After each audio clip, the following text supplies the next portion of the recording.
Hey guys, so Lord here, back again with another review, and today we'll be taking a look at the Horsemen Studios Mythic Legion's Advent of Decay. What? That's right, you heard me. Goblin Legion Builder. Now before we get into the meat and taters of this review, since I no longer have the packaging for this figure, let us move on and take a look-see at the accessories.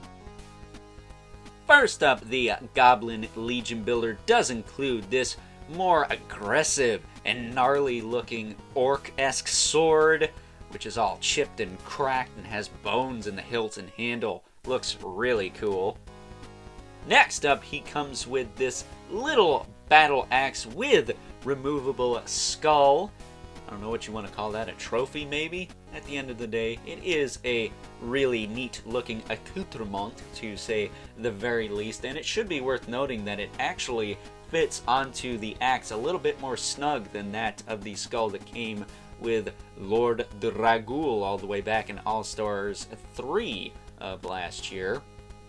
As well as the standard spear we are used to seeing in the Mythic Legion's line. And is it just me, or does this guy have a lot of silver on his weapons? I mean, a lot of silver. In my opinion, he could have benefited from a little bit of extra paint here and there, but at the end of the day, he is a Legion builder after all, so you can't hold that against him too much, can you?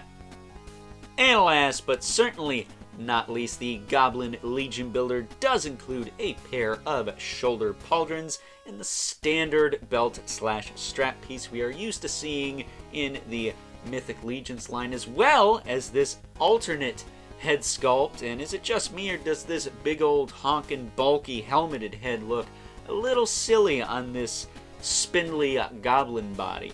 To each their own, but it should be worth noting that the little spike on top is removable if you so choose. So with that being said, let us now move on to the aesthetics and articulation. Taking a closer look at our Goblin Legion Builder here, and yes, this is actually the Advent of Decay release, but it's probably close enough to the Reinforcements version that it warranted a review. That I needed something to fill the slot for Wednesday this week, so, you know, I gotta have my priorities straight too, you know. But at the end of the day, it's a goblin. I don't think I've really looked at any goblins on either of my channels, this one or the previous one, other than maybe Mephitor, unless you want to count Malifar because he's built like a goblin, but he's more like a demon gargoyle looking thing.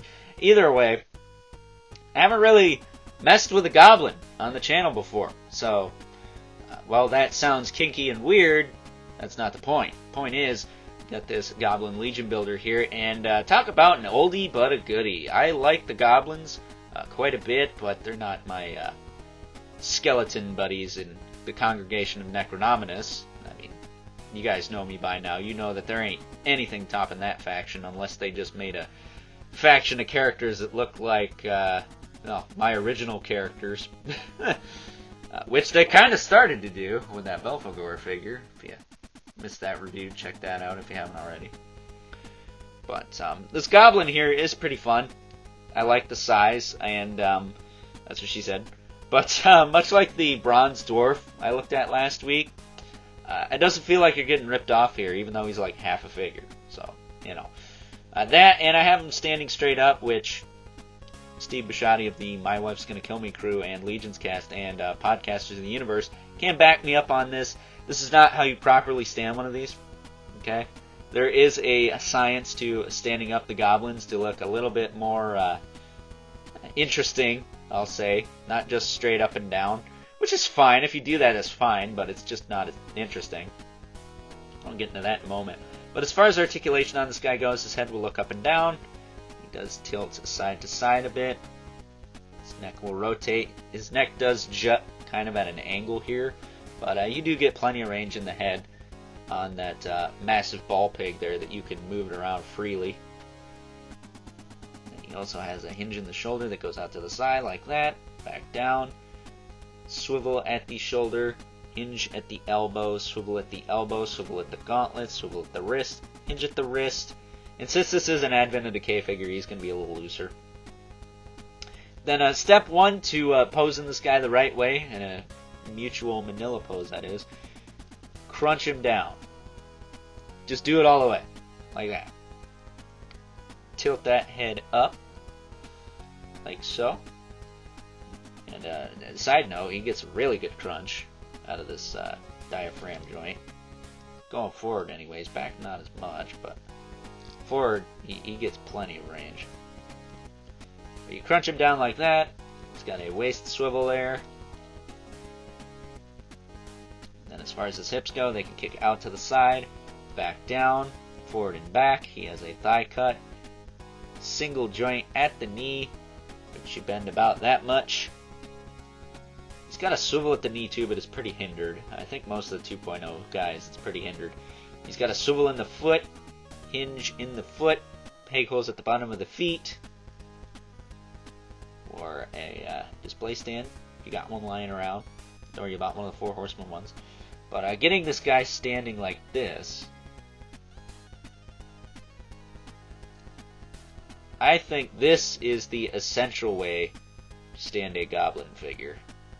I might have already showed you this in the Mephitor review, but since he's not a traditional Goblin, and this is, I've decided to throw this kind of quick tutorial in this video. It makes him a little shorter, so we're going to pan down a bit here.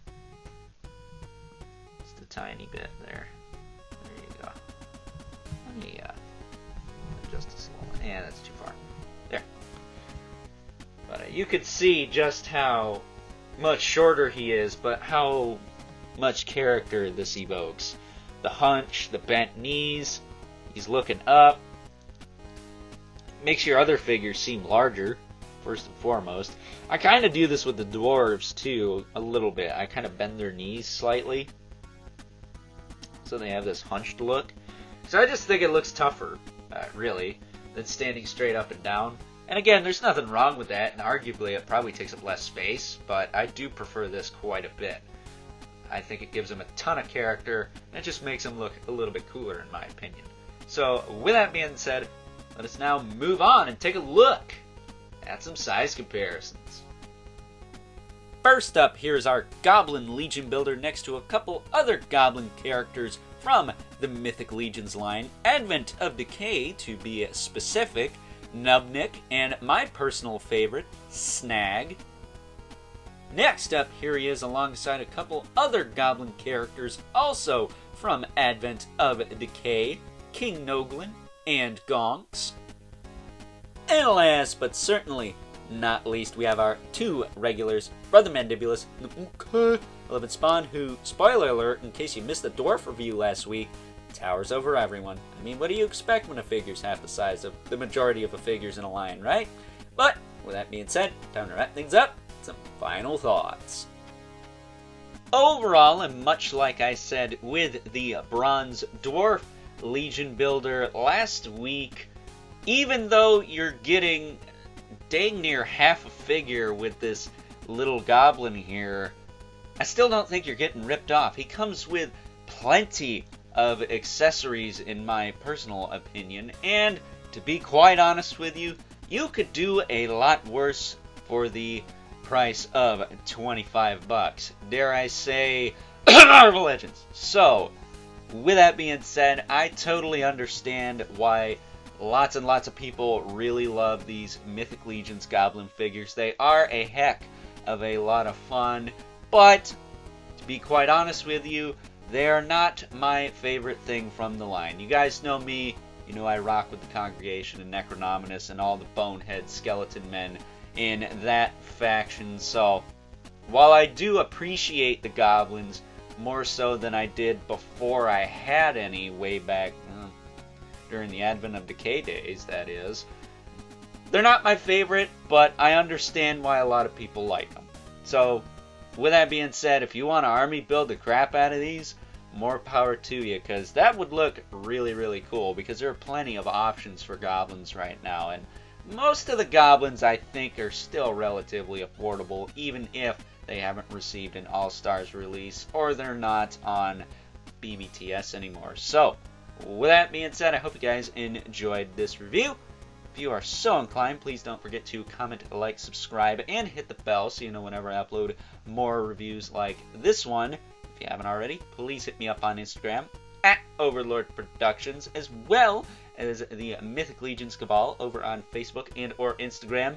Be a part of the Legions community, but as always, keep the comments civil. This world sucks enough as it is. Until next time, I'll catch you guys later.